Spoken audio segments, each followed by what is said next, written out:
You're listening to the Infinite Banking Mastery Podcast. Did you know that you could build a tax-free pool of wealth that's liquid and accessible all your life while building your retirement nest egg? Gain full control of your financial future and stop relying on the government and banks.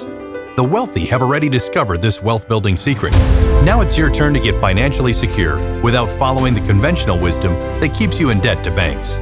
Now here's your host, Valerie LaRocque. Hello, everybody. Welcome back to the Infinite Banking Mastery Podcast. Hope you're doing well. Hope all is going good for you. Thought today that we would talk about how when you want to begin an infinite banking policy or whole life policy for the purpose of the infinite banking concept, you can't just start or just begin right when you want to or just because you think you're ready and let's get it going. Let's begin today. You still need to qualify. Don't forget you need to qualify. I talk to people all day long, and oftentimes we'll hear, I have an excellent health record, and I've got nothing major in my health history at all. Like, it's pretty good. But then as we find out, or as we get the health questions answered, or just simply talk some more, I find out, they're on 4 different medications, or maybe had cancer 4 or 5 years ago, maybe had some stents put in, maybe a small stroke, or some other pretty major illness.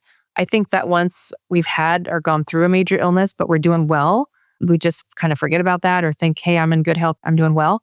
And an underwriter may agree with you.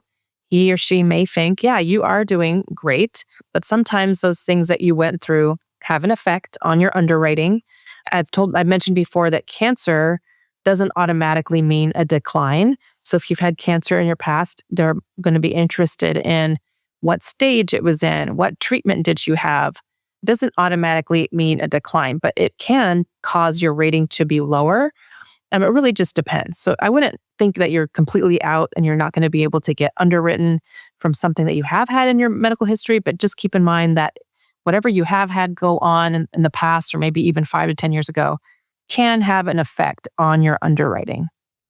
And for that reason, it's just a good idea to submit an application sooner than later to make sure that you will be approved.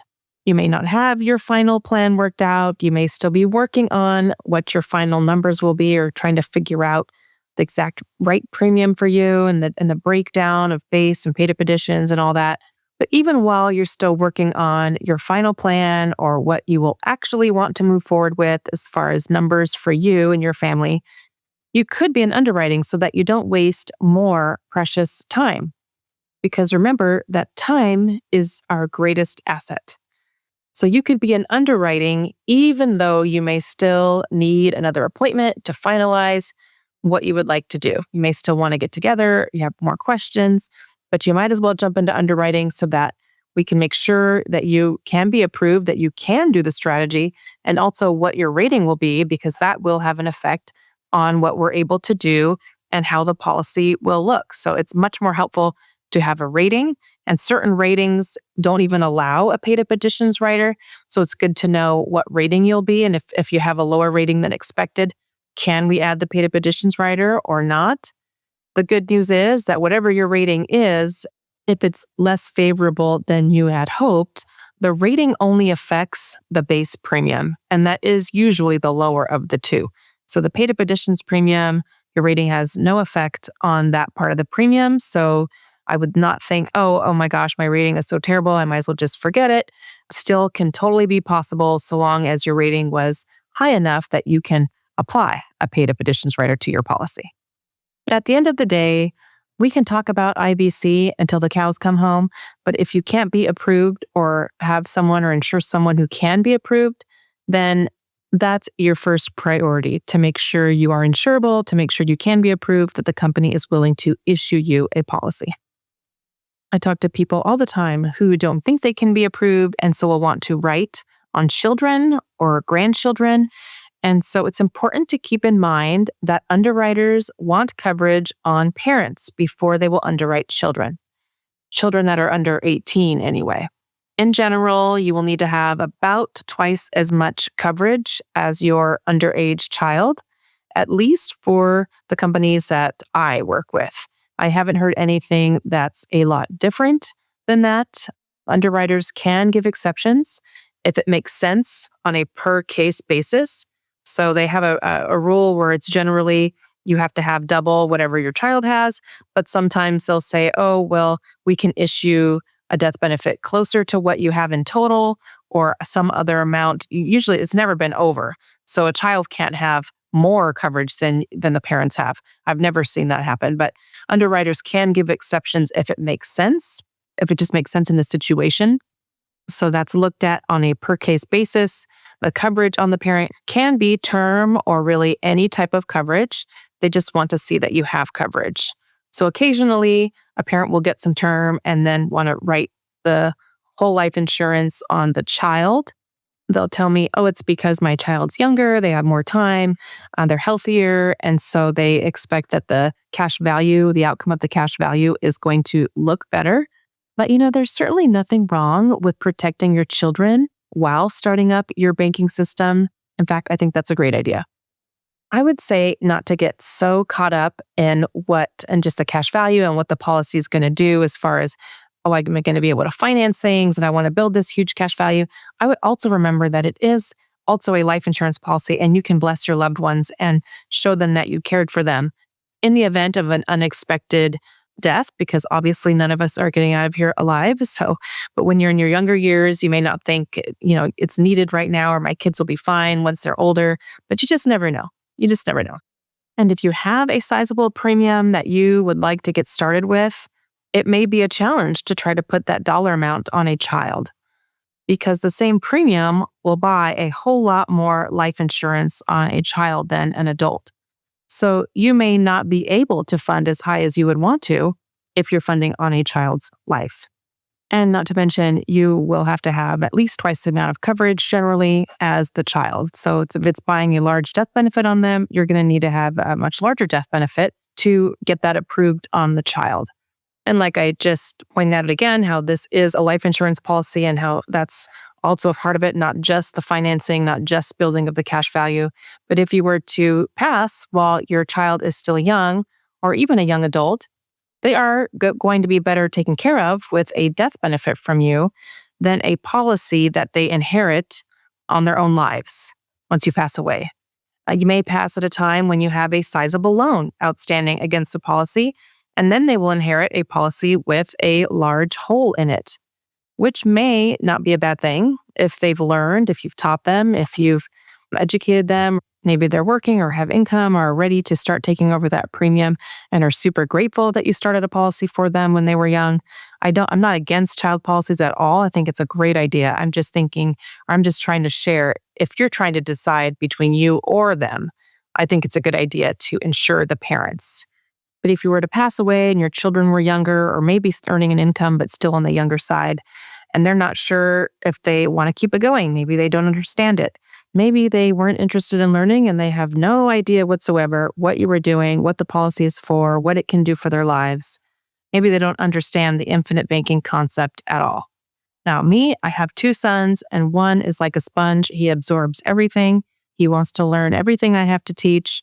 He'll sit next to me if I have a financial class going on, which I just find amazing. What kid wants to sit and watch a finance class? But he'll sit there with me and want to learn as much as he can. And he says, I want to grow up and do what you're doing. It's my dream job. And that's awesome. Now, he's my younger son. My other son, not so much. He could care less what I'm doing. He doesn't really want to learn. I'm always trying to teach him little bits of information here and there and just teach him anything I can, both my kids. But I can tell he's less interested in learning. And if he was to inherit something right now and just be in charge of it, I don't see him doing the right thing. I can say that. Of course, I'll keep doing my best to teach him. And so you may have something similar. You may have a child who wants to learn or one who could care less. And the death benefit may have been more beneficial or may be more beneficial, especially for a younger child. Maybe that child, it helps them to be able to go to college where they otherwise wouldn't be able to, or just help pay for their living expenses. Or maybe your child's already gone through school and has college debt or something that now that death benefit allows them to pay off or helps them fund their wedding or something you couldn't be there for. And so certainly those death benefits are meaningful to your loved ones if you pass, or anytime you pass, they're meaningful to your loved ones. It can provide financial stability, give them a step up, and create generational wealth. And then there's also your parents. Maybe you want to insure them, and maybe you don't want it structured or in the style of the infinite banking concept. If you want a policy on your parents, maybe you want the death benefit to be larger. And so that would be less of a paid-up additions rider, or maybe no paid-up additions rider. That larger death benefit can also help if there's a chronic type of rider on your policy to allow you to access it for a long-term care type of need. Then you're going to want a larger death benefit for that. And if you're writing a policy on your parents, or you're the owner and they're the insured, then it would be helpful for them to have a larger death benefit, which means maybe no paid-up additions rider, so that you have more of a death benefit to tap into if they have a need, such as a long-term care need. So I've spoken to some who are working hard to learn, talking to as many agents and advisors as they can, and not sure what to do or what company to work with at times. Just keep in mind that it's also not a good idea to underwrite with more than one company at once, because the underwriters will see that and they'll wonder what's going on. And if they feel you've been dishonest on your application, then they can decide they won't approve based on dishonesty.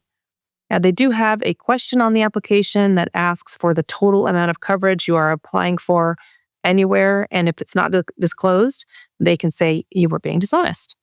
And sometimes I receive calls from people who want to know everything there is to know, or have meeting after meeting, and we don't even know if they can qualify. So that's why I thought I would bring up this topic and talk about it today.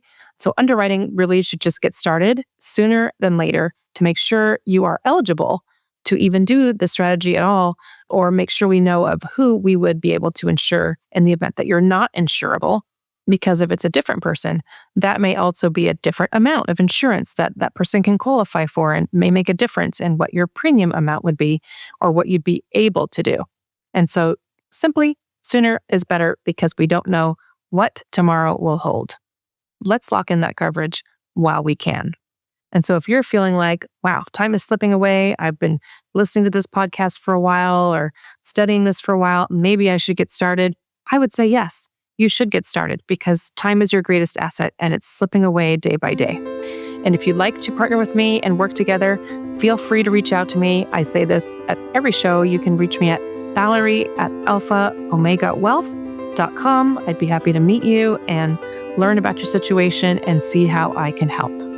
I hope this topic was helpful for you and that you have a great week.